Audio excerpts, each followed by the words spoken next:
반갑습니다. 12월 30일 새벽 말씀을 전해드리겠습니다. 본문 말씀을 먼저 읽겠습니다. 나는 마음이 온유하고 겸손하니 나의 멍에를 메고 내게 배우라. 그리하면 너희 마음이 쉼을 얻으리니. 마태복음 11장 29절의 말씀입니다. 우리가 신앙생활의 본질을 한번 생각해 봐야 되겠습니다. 우리는 여러 가지 다양한 믿음의 형태를 우리 주변에서 보게 되는데, 첫째, 기복적인 신앙이죠. 세상의 우상 종교들처럼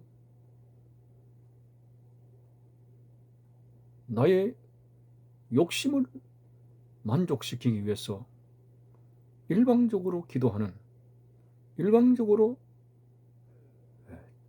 자신의 소원을 성취시키기 위한 그런 헌신적인 노력들, 이것이 바로 성경에서 벗어난 빗나간 기복적인 신앙입니다. 두 번째는 우리가 신앙생활 하는 가운데 있어서 수많은 기도를 통해서 여러 가지를 성취하게 되는데, 하나님 나라를 가기 위한 어떤 새벽 기도를 이루어지게 해달라, 또 열심으로 봉사하고 충성하는 삶이 되게 해달라, 이런 양상들은 다 괜찮습니다. 그러나 본질적인 의미에서 우리는 중요한 몇 가지를 잊고 사는 것 같습니다. 예를 들어서 우리가 목욕탕을 갔습니다. 자, 목욕탕을 준비해서 1시간 동안 이제 목욕탕 안에서 몸에 샤워기를 틀어서 물을 뿌리고, 그리고 몸이 여러 가지로 근육통이 있어가지고 40도씨 정도 되는 탕 속에서 몸을 노곤하게 녹입니다. 자, 그래서 1시간 정도 그렇게 하고 나서 냉탕에 갔다가 온탕에 갔다가 열탕에 갔다가 제법 컨디션이 많이 좋아졌습니다. 야, 오늘 피곤이 확 달아나는구나. 자, 그것이 그 사람의 모욕의 전부라면은 왜 모욕을 하게 되는가라는 본질적인 그런 행위는 하지 않았던 거죠. 다시 말해서 가장 중요한 것은 때를 벗겨내는 것입니다. 묵은 때를 많게든 적게든 비누질을 해서 벗겨내는 것입니다. 목욕탕에 가서 피곤을 풀고 냉탕 온탕 왔다 갔다 하면서도, 그러면서 1시간을 금방 쉽게 보내기는 하지만 그 본질적인 중요한 것을 잊어버리고 나는 오늘 목욕 잘했다 라고 말을 할 수도 있겠죠. 이처럼 우리의 신앙생활도 그렇습니다. 하나님 나에게 복을 주셔서 참 자식들이 모든 걸 뭘 해도 잘 되게 해주시고 우리 가정의 평화를 더하시고 정말 기쁨과 편안함 속에서 우리의 삶이 되어지도록 하게 되려는 열심적인 노력과, 그리고 전도하고 또 교회 안에서 여러 가지로 수고하고 봉사하고 충성하고 다양한 신앙의 형태들이 나와 있습니다. 그러면서도 오늘 우리 신앙생활의 본질이 무엇인가라고 묻는다면 그걸 잘 모르고 삽니다. 가장 중요한 것을 잊어버리고 믿음 생활을 한다는 것이죠. 다시 말해서 우리 신앙생활의 본질적인 성경적인 진리라고 하는 것은 바로 우리의 성품이 예수님을 닮아서 성화되어져 가는 이것이 농부 되신 하나님께서 보실 때 성품이 익어간다. 세상 농부도 그렇지 않습니까? 씨를 뿌리고 이제 열매가 주렁주렁 익어갈 때 농부가 기뻐합니다. 농부의 기대는 열매가 잘 익어가는데 있는 것처럼 우리 하나님을 농부로 비유하신다면 우리의 삶에 뭐가 익어가야 되겠습니까? 우리의 욕심이 익어가야 되겠습니까? 세상의 성취가 성장해야 되겠습니까? 아닙니다. 에덴 동산에서 선악과를 먹음으로 말미암아 하나님의 형상이 파괴되어졌는데 바로 성품이 타락을 하게 되었습니다. 교만하고 시기하고 질투하고 살인적인 행위를 가지게 되고 오만하게 되고 정욕적이고, 자, 이것이 우리 신앙생활에 우리가 눈여겨봐야 해야 될 부분입니다.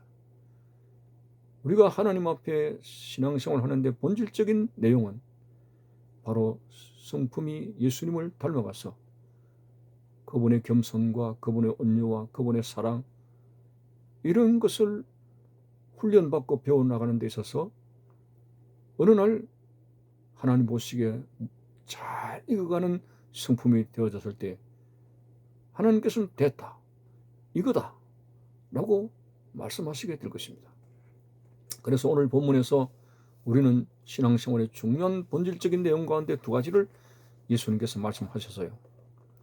나는 마음이 온유하고 겸손하니 나의 멍에를 메고 내게 배우라. 자, 겸손과 온유에 대해서 말씀하고 있습니다. 우리는 겸손하지 못하고 오만과 교만에 고삐 풀린 사람처럼 그렇게 막 나가는 경우들이 있을 때에 그 사람의 결국은 패망으로 가게 됩니다. 왜? 하나님께서 기뻐하지 않는 모습이기 때문에 그렇습니다. 온유하지 아니하고 다혈질적으로 나아가게 될 때에 모세처럼 가나안 땅을 지척에 두고도 들어가지 못하는 혈기의 어떤 실패자가 되는 부분도 있을 것입니다. 자, 이게 정말 저와 여러분들이 겪는 갈등입니다. 안 된다는 거죠. 이런 타고날 때의 그 천성을 변화시킨다는 것이 얼마나 어렵습니까? 정말 내가 하나님 앞에 겸손하게 살고 부드럽게 살고 용서하며 살고 사랑하며 살고 남을 나보다 낮게 여기며 살고 그렇게 살아야 되는데 작심삼일이라 안 된다 이런 것이죠. 그러나 오늘 본문에서 되게 하는 방법을 말씀하고 있습니다. 예수님은 나의 멍에를 메라. 나의 멍에를 메고 배우라. 그리하면 너희 마음이 쉼을 얻으리라고 했습니다. 그렇다면 멍에라고 하는 것이 뭡니까? 짐승, 특별히 소 같은 경우에 목덜미에 굽은 나무를 얹어서 쟁기질을 하게 될 때에 그 멍에를 사용합니다. 그 소의 경우에 멍에라고 하는 것은 사람에게 매인다는 것이죠. 쟁기질할 때는 내 마음대로 못한다. 목에 멍에를 매므로 말미암아 주인이 의도하는 대로 밭을 가려야 되는 그런 일을 할 수밖에 없는 것이죠. 그래서 예수님께서 나의 멍에를 매라고 하는 것은 바로 너희들이 그렇게도 성품이 변화되지 않는 이것은 너희 마음대로 하기 때문이다. 그리스도의 멍에를 맨다고 하는 것은 뭡니까? 그리스도에게 매이는 생활입니다. 그럼 그리스도에게 무엇으로 매인다는 말입니까? 그분의 진리, 그분의 말씀에 매인다는 것입니다. 하나님의 말씀에 붙잡힌 바 된 생활을 하게 될 때 성령의 능력으로 우리를 변화시켜 주시고 감동 그 자체로 인해서 우리는 수그러뜨려지게 되고 정말 겸손과 온유로 나아가지는 놀라운 성품의 변화자가 되며 하나님 보실 때에 정말 익은 자가 된다고 하는 것입니다. 이런 열매를 거두었을 때 우리는 인생의 신앙생활의 바른 성공자가 된다고 하는 것입니다. 자, 겸손과 온유라고 하는 의미를 더 구체적으로 들어갈 때 이거는 도덕적인 겸손과 온유가 아닙니다. 무조건 사람들에게 굽신거리고 그리고 사람들에게 부드럽게 대하는 모습, 그거는 오히려 하나님을 등지는 결과를 가져올 수 있습니다. 나는 도덕적으로 겸손해. 내가 도덕적으로 사람들에게 참 부드럽게 사랑이 많아. 뭐 이렇게 나갈 것이죠. 이거는 도의적인 겸손과 온유가 아닙니다. 하나님 앞에서 겸손과 온유를 말하는 겁니다. 그렇다면 하나님 앞에서 겸손하다고 하는 그 자세는 뭡니까? 내가 죄인된 그 본분을 항상 깨닫고 사는 것입니다. 내가 죄인이라는 사실을 깨달을 때 어떻게 교만할 수 있습니까?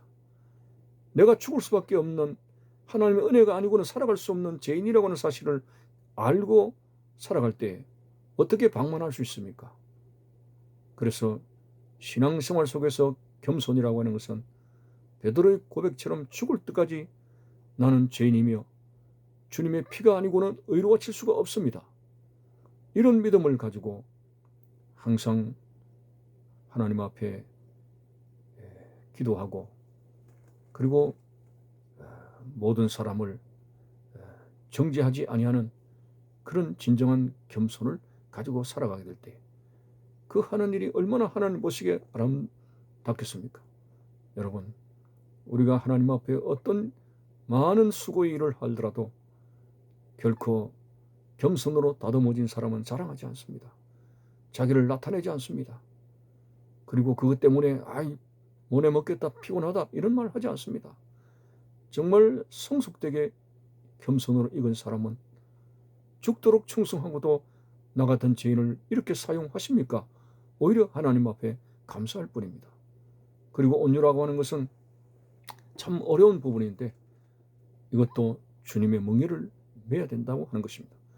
성령의 역사심으로 성령의 메인바 되어서 살아가게 될 때 우리의 잘못된 습성과 의지가 꺾여지게 되는 것입니다. 중독성도 날아가게 됩니다. 오늘 우리의 마음이 딱딱하고 바로 받아치고 직선적이고 그리고 다혈질적이고 이런 부분들, 이거 결코 좋은 것이 아닙니다. 한 번은 야고보와 요한이 예수님 앞에 불평을 했습니다. 왜 전도가 안 먹히냐고. 저 마을들, 저 괘씸한 것들, 하늘에서 불이 떨어져서 막 불을 사릅시다. 보아너게라고 하는 별명을 가진 처럼 아주 성질이 급했습니다. 그래가지고 어떻게 하나님 보시기에 합당한 그런 목양을 할 수 있겠습니까? 저와 여러분들이 반성하면서 정말 하나님이 사랑이시고 그 사랑의 본질 속에 들어있는 이 온유함을 가지고 살아갈 수 있게 해달라고. 그 칼이라고 하는 것은 물리적인 양상으로 볼 때는 굉장히 강하고 상대방을 해칠 수 있는 무기 같습니다만 그러나 칼은 쉽게 부러집니다. 그러나 온유함은 부드러운 것 같지만은 심령을 꿰뚫을 수 있는 진정한 그러한 힘이 될 수가 있다는 것이죠. 오늘 주님의 멍에를 메고 우리가 신앙생활의 본질을 잊어버리면 안 됩니다. 내 성품이 익어서 하나님 보시기에 아름다운 하나님의 형상을 찾아가는 이것이야말로 주님을 믿어가지고 부자가 되고 주님을 믿어가지고 많이 건강해졌다고 그러고 주님을 믿어서 내가 바라는 소원이 많이 성취되었다고 소리치기 전에 신앙생활 하면서 나의 본질이 뭔가, 믿음의 본질이 뭔가, 주님을 닮아가는 것이다. 파괴되어진 하나님의 형상을 내 속에서 회복하는 것이다.